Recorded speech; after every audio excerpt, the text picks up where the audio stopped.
کراچی میں بلدیہ ٹاؤن میں مسیحی آبادی اور مسلمانوں کو لڑانے کی یہ بہت اہم بات ہے, بہت اہم بات ہے. تھوڑا سا بیٹھ جاؤ اللہ کے واسطے, یہ بہت اہم بات ہے. میں نے پچھلے ٹاپک کو زیادہ لمبا کھینچ دیا, یہ اس سے بھی زیادہ اہم بات ہے. کراچی میں بلدیہ ٹاؤن میں مسیحی آبادی اور مسلمانوں کو لڑانے کی ایک سازش کی گئی, جس میں مسلمانوں کے ایڈریس میں کچھ لفافوں کے اندر مقدس اوراق کو جلا کر بھجوایا گیا. اس سے عوام میں اشتعال پیدا ہوا, ہجوم اکٹھا ہو گیا.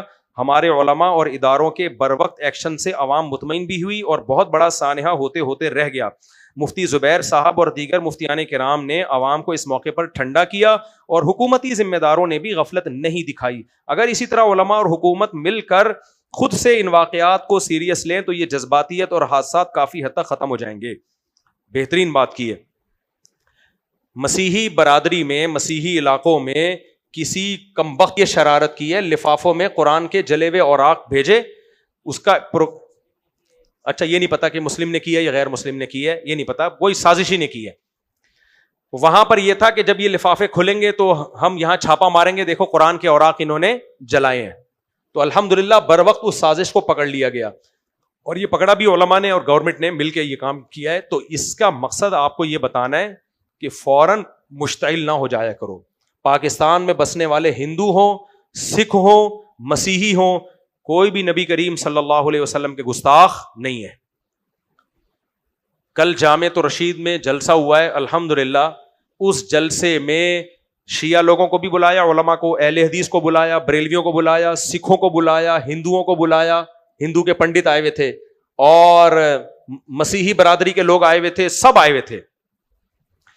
جو شیعہ لوگ تھے انہوں نے فضائل صحابہ بیان کیے. دو شیعہ اسکالر, نام یاد ہے میں بھول گیا, انہوں نے فتویٰ دیا کہ ہم صحابہ کی گستاخی کو جائز نہیں سمجھتے. ان میں ایک شیعہ اسکالر وہ تھے کہ کچھ دنوں پہلے ایک شیعہ نے حضرت ابو بکر کی شان میں گستاخی کی تھی, تو اسی شیعہ اسکالر نے جا کے اس کے خلاف FIR کٹوائی ہے, جن کو جامعۃ الرشید نے اپنے اسٹیج پہ کل بلایا. کل میں بھی تھا اس میں, کل عصر کے بعد جلسہ ہوا ہے جامعۃ الرشید میں, پروگرام ہوا ہے. تو ہر فرقے میں ایسے معتدل لوگ موجود ہوتے ہیں جو اس طرح کی گستاخیوں کو پسند نہیں کرتے. میں تو شیعہ عالم سے ملا, میں نے کہا آپ نے تو کمال کر دیا. انہوں نے کہا بھائی یہ ایک طبقہ ہے جو صحابہ کو برا بلا کہتا ہے, ہم اس کے قائل نہیں ہیں. کچھ لوگ کہتے ہیں یہ تقیہ کر رہے ہیں, اتنے بڑے جلسے سے ایک بندہ خطاب کر رہا ہے, ویڈیو میں ریکارڈ ہو رہا ہے, تو ہم تو ظاہر کے مکلف ہیں نا. اگر کوئی منہ سے اچھی بات کر رہا ہے تو میں اس کو بولوں تقیہ کر رہا ہے, جھوٹ بول رہا ہے, تو یار یہ کون سا طریقہ ہے, اس سے جھوٹ پیدا ہوتا ہے. تو میں نے کہا آپ نے تو دل جیت لیا ہمارا. دوسرے اسکالر نے بھی یہی بات کی ہے. تو مجھے اندازہ ہوا کہ سارے شیعہ ایک جیسے, دیکھو شیعہ مسلک کو میں درست نہیں کہہ رہا, ہمارا اختلاف ہے شیعوں سے, جیسے اہل حدیث سے بھی اختلاف ہے, بریلویوں سے بھی اختلاف ہے. اختلاف رکھنا یہ تو زندہ قوموں کی علامت ہے, ہر شخص کی ایک رائے ہوتی ہے, لیکن یہ اختلاف آج سے نہیں ہے, صدیوں سے ہے. تو صدیوں سے جیسے تمیز سے زندگی گزار لی, تو ابھی بھی گزاری جا سکتی ہے کہ نہیں جا سکتی. اختلاف ہندوؤں سے بھی ہے یا نہیں ہے ہمارا, لیکن کیا مطلب جا کے توڑ پھوڑ شروع کر دیں. ہمارے لیے ہمارے نبی کی تعلیمات ہیں کہ جب کوئی غیر مسلم اسلامی ریاست میں رہتا ہے اس کے بالکل وہی حقوق ہیں جو کسی مسلمان کے ہیں. تو ہمارے نبی نے ہمیں یہ آرڈر دیا ہے. تو اتنا اچھا لگا, وہ ہندوؤں نے بھی تقریر کی, ہندو پنڈت نے آ کے کہا کہ ہم تمام ہندو محمد صلی اللہ علیہ وسلم سے اتنی ہی محبت کرتے ہیں جتنی مسلمان کرتے ہیں. ایک پازیٹو میسج گیا نا. کیا خیال ہے بھائی. سکھ بھی آئے تھے, انہوں نے بھی یہ بات کہی ہے, اور ہمارے جامعۃ الرشید کے مفتی عبدالرحیم صاحب نے بھی یہ بات کہی. ان غیر مسلموں کو بتایا کہ اگر آپ پر کوئی مسئلہ آیا تو ہم اپنے مسئلے کو چھوڑ کر سب سے پہلے کس کا مسئلہ حل کریں گے, آپ کا مسئلہ. تو ملک میں یہ محبت کو فروغ دینے کی ضرورت ہے. باقی دین اور مذاہب اور مسلکوں میں اختلاف پہلے بھی تھا, اب بھی رہے گا. وہ ڈیبیٹ کی حد تک صحیح ہے. سمجھ میں آ رہی ہے بات, کس حد تک صحیح ہے. وہ ڈیبیٹ کی حد تک صحیح ہے, بحث کی حد تک صحیح ہے. تو زندہ قومیں ڈیبیٹ بھی کرتی ہیں, لیکن یہ جو چل رہا ہے نا ہماری سوسائٹی میں, اڑا دو, پھوڑ دو, جلا دو, ٹھش پیش, اور یہ عاشق رسول بنتے ہیں. پھر وہی ہوا جو عیسائیوں کی بستی کو کچھ وقت پہلے جلا دیا تھا, اب یہاں بھی جلانے کی سازش تھی. تو نبی کے عشق میں ہمیں اعتدال کراس کرنے کی اجازت, لمٹ کراس کرنے کی اجازت نہیں ہے. یہ نبی کی تعلیمات نہیں ہے. تو میں نے اور آپ نے ان تمام مذہبی لوگوں کا بائیکاٹ کرنا ہے جو آپس میں لڑانے کا کام کر رہے ہیں, ایک دوسرے پہ طنز کر رہے ہیں, چاہے وہ کسی بھی مسلک کے, کسی بھی مذہب کے ہوں. یہ کرو گے کہ نہیں کرو گے. سوشل میڈیا پہ جو بھی ایگریسونیس دکھا رہا ہے,